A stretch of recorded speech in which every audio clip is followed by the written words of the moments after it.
నమస్కారం అధ్యక్ష. గౌరవ సభ్యులు అడిగిన 4 ప్రశ్నలు అడిగారు అధ్యక్ష. దానిలో 14 మరియు 15 ఆర్థిక సంఘం నిధుల కింద 2019, 2020 నుండి 2023-24 వరకు కేంద్ర ప్రభుత్వం నుండి విడుదలైన మరియు గ్రామ పంచాయతీలకు విడుదల చేసిన మొత్తాల వివరాలను సంవత్సర వారీగా తెలియజేస్తారని. అధ్యక్ష, సంవత్సరాల వారీగా గ్రామ పంచాయతీలకు 14 మరియు 15 ఆర్థిక సంఘం ద్వారా 2019, 20 నుండి 23-24 వరకు విడుదలైన గ్రాంట్ వివరాలను ఈ విధంగా తెలియజేస్తున్నాం అధ్యక్ష. 14 ఆర్థిక సంఘం 2019-20 ఆర్థిక సంవత్సరంలో కేంద్ర ప్రభుత్వం ద్వారా విడుదలైన మొత్తం 2,336,56 అధ్యక్ష. ఆంధ్రప్రదేశ్ ప్రభుత్వం ద్వారా గ్రామ పంచాయతీలకు విడుదలైన మొత్తం 2,336,56 అధ్యక్ష. మొత్తం 14 ఆర్థిక సంఘం 5వ సంవత్సరానికి 2019-20కి 2,336,56 అధ్యక్ష. అదే ఆంధ్రప్రదేశ్ ప్రభుత్వం ద్వారా కూడా గ్రామ పంచాయతీలు విడుదలైన మొత్తం 2,336,56 అధ్యక్ష. 15వ ఆర్థిక సంఘంకి సంబంధించి 2020-21 ఆర్థిక సంవత్సరానికి కేంద్ర ప్రభుత్వం ద్వారా విడుదలైన మొత్తం 1,837,50,00,000 అధ్యక్ష. ఆంధ్రప్రదేశ్ ప్రభుత్వం ద్వారా గ్రామ పంచాయతీలు విడుదలైన మొత్తం 1,837,50,00,000 అధ్యక్ష. 2021-22కి 1,338,52,00,000 అధ్యక్ష. ఆంధ్రప్రదేశ్ ప్రభుత్వం ద్వారా గ్రామ పంచాయతీలు విడుదలైన మొత్తం 1,338,52,00,000 అధ్యక్ష. 22-23 ఆర్థిక సంవత్సరానికి 1,378,65,00,000 అధ్యక్ష కేంద్ర ప్రభుత్వం నుంచి వచ్చింది.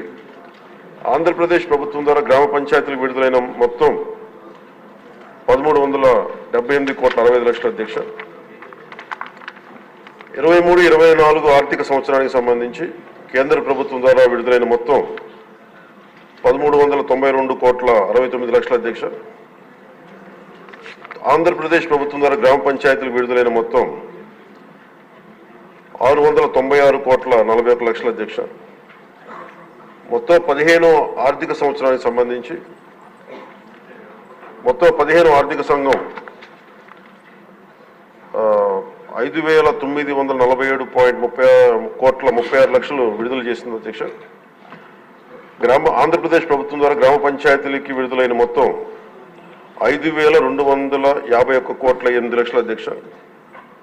ఈ 14 మరియు 15 ఆర్థిక సంఘం వెరసి మొత్తం 8,283,92,00,000 విడుదల చేశారు అధ్యక్ష.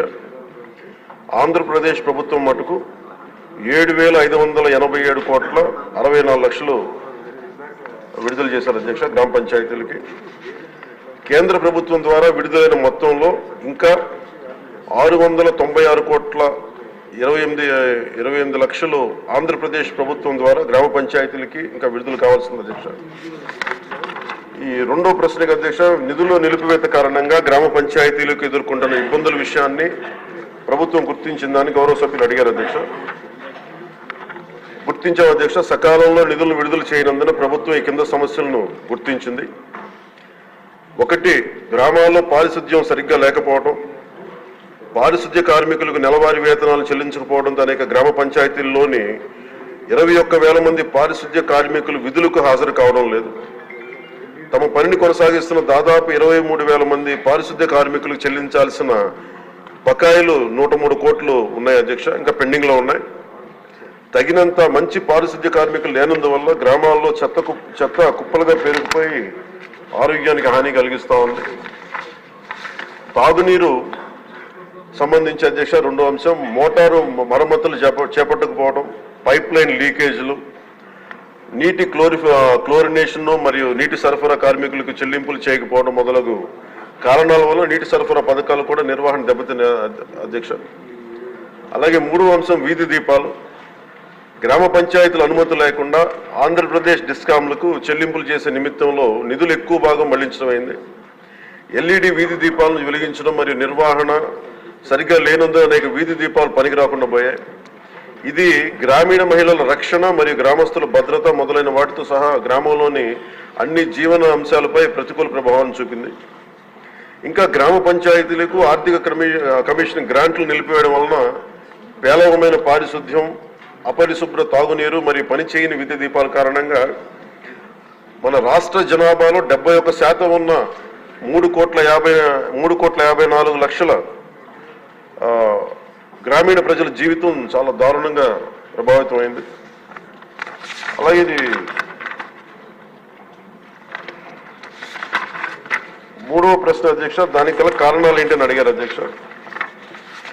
గ్రామ పంచాయతీలకు సకాలంలో నిధులు విడుదల చేయకపోవడానికి గల కారణాలను ఈ కింద విధంగా గుర్తించడం జరిగింది అధ్యక్ష. గ్రామ పంచాయతీలకు ఎన్నికలు నిర్వహించడంలో 2 సంవత్సరాల 7 నెలలు జాప్యం జరగడం, 1/8/2018 తేదీన నిర్వహించాల్సిన గ్రామ పంచాయతీ ఎన్నికలు చివరికి నిర్వహించడమైంది. మరి ఎన్నికైన సంస్థ 2021 మార్చి నెలలో బాధ్యతను స్వీకరించింది. కేంద్ర ప్రభుత్వానికి రెండో అంశం అధ్యక్ష, కేంద్ర ప్రభుత్వానికి గ్రాంట్ ట్రాన్స్ఫర్ సర్టిఫికేట్ అంటే వినియోగ ధ్రువపత్రాన్ని ఆలస్యంగా సమర్పించడం. మూడవది, గ్రామ పంచాయతీల బ్యాంకు ఖాతాలను గత ప్రభుత్వం ఉద్దేశపూర్వకంగా పిఎంఎఫ్ఎస్ ప్రభుత్వ ఆర్థిక నిర్వహణ వ్యవస్థతో ఏకీకృతం చేయలేదు. దానికి అదొక కారణం. నాలుగవది, కేంద్ర ప్రభుత్వ పంచాయతీరాజ్ మంత్రిత్వ శాఖ నుండి కేంద్ర బృందం ఆంధ్రప్రదేశ్లోని గ్రామ పంచాయతీలను సందర్శించిన సమయంలో వారు చేసిన ప్రతికూల పరిశీలనలు. ఈ పై కారణాల వల్ల గ్రామ పంచాయతీలకు సకాలంలో ఆర్థిక సంఘం గ్రాంట్లు పొందలేదు అధ్యక్ష. ఫలితంగా గ్రామ పంచాయతీల ఆర్థిక పటిష్టతకు తీవ్ర నష్టం వాటిల్లింది. అలాగే గౌరవ సభ్యులు అడిగిన 4వ ప్రశ్న అధ్యక్ష, గ్రామ పంచాయతీలకు నిధులు విడుదలకు చేయుటకు ప్రభుత్వం తీసుకున్న చర్యలు ఏమిటని. గత ప్రభుత్వం నుండి ఆర్థిక దుర్నిర్వహణకు ప్రభుత్వం వారసత్వంగా పొందింది అధ్యక్ష. మరి మిస్మేనేజ్మెంట్ కానీ, అలాగే అందువల్ల రాష్ట్రంలోని గ్రామ పంచాయతీల ప్రస్తుత ఆర్థిక స్థితి యొక్క వారసత్వాన్ని ఈ ప్రభుత్వం తీసుకుంది అధ్యక్ష. మరి సకాలంలో నిధులు విడుదల వీలు కల్పించడానికి మరియు గ్రామ పంచాయతీలు పటిష్టపరచడానికి కూడా రోడ్ మ్యాప్ని రూపొందించడం అవుతుంది అధ్యక్ష.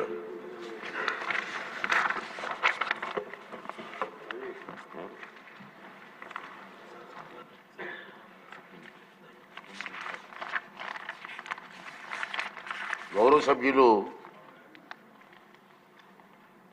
కోన రవికుమార్ గారు.